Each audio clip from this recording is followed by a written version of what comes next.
Thanks for stopping by No Hippie Barbecue. This is Lyle. And a while back, a subscriber of mine sent a recipe that he thought I should hook up. The name of that recipe was Shreveport shrimp. Now, I looked at that recipe, and I mean, it had a ton of ingredients, but when you really boil it down, really all that you're going to be doing is kind of making a crab cake out of these ingredients and then stuffing your shrimp. I am going to be making mine a little keto friendly, so instead of using breadcrumbs or anything like that, we are going to be using almond flour. Now, in the Shreveport shrimp, what you end up doing at the end of this is you end up coating the shrimp with a flour mixture and then deep fry it or pan fry it. We're not going to be doing that. My recipe is going to be inspired by that, but we are going to just be baking these. I might be baking them in my new toaster oven. I'm not sure yet.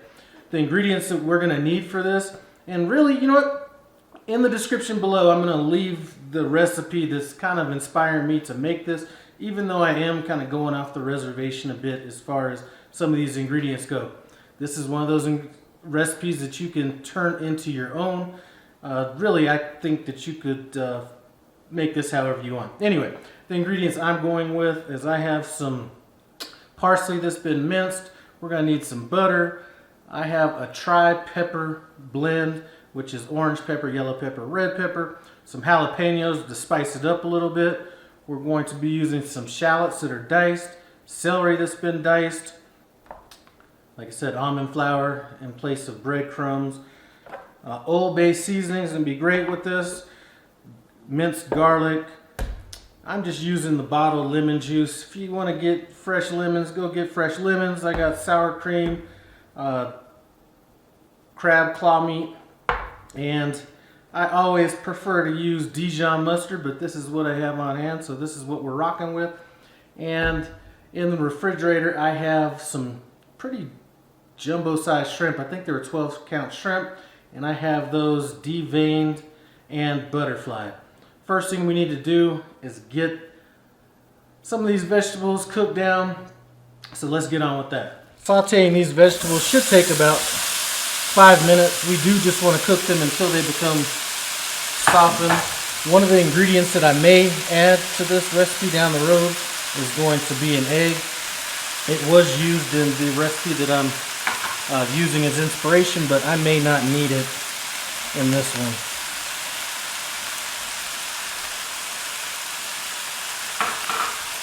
And I am just eyeballing all these ingredients, but if you'd like I said, I will be leaving the original recipe in the description below. These vegetables have cooked down to where they're softened.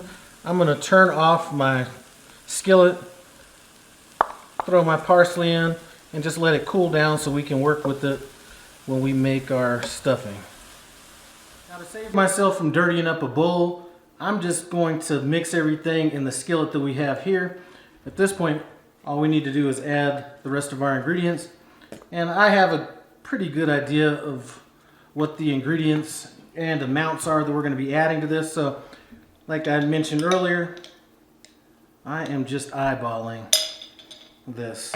So we got our mustard, our garlic, tad bit of lemon juice,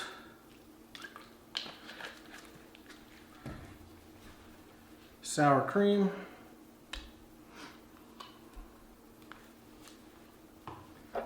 Old Bay seasoning,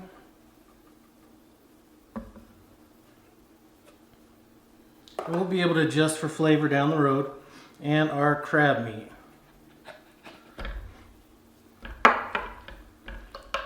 And now that I have that parsley incorporated, we're going to add our almond flour.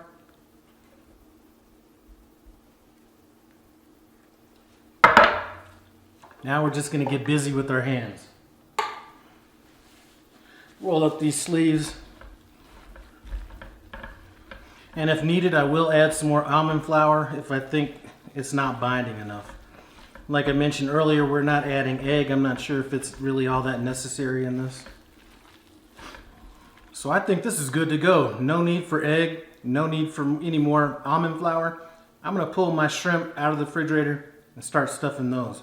So change of plans, guys. We're going to be eating this shrimp a little bit later. So rather than stuffing the shrimp now, I'm going to take our crab mixture and I'm just going to form them into little balls about like that and set them on a plate. And we will stuff them a little bit down the road. This should actually even make it a little bit easier to stuff the shrimp as well. And I have about 14 shrimp. If I have some of this mixture left over, we'll just be making some regular old crab balls out of them. Now let's start stuffing this shrimp. Now the shrimp, you can tell that I butterflied it down the middle. And instead of stuffing this side, we're going to lay that side down flat. So our tail is kind of up like that. And then we're going to take our stuffing. And this should curl up while it's cooking. Throw our stuffing on top, and we're just going to repeat that for all of these.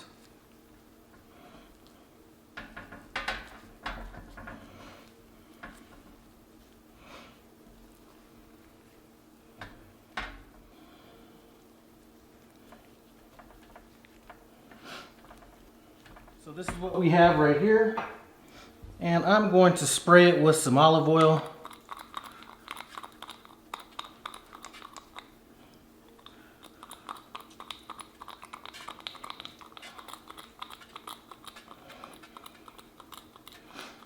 And now we're going to get them in our toaster oven at 375 degrees, and it should take about 10 minutes.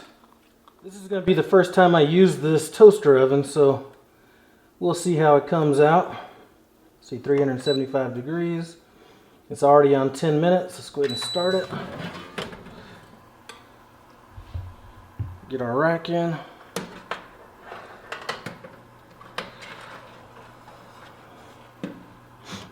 All right, we'll take a look in 10 minutes. So here we are, fresh out of the oven.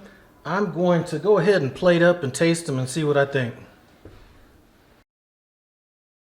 Now this is definitely one of those stuffed shrimp recipes that you're going to want to get into with the fork. Since we have so much of that stuffing on here, I'll go over the top of it with a little bit of lemon juice. Get in.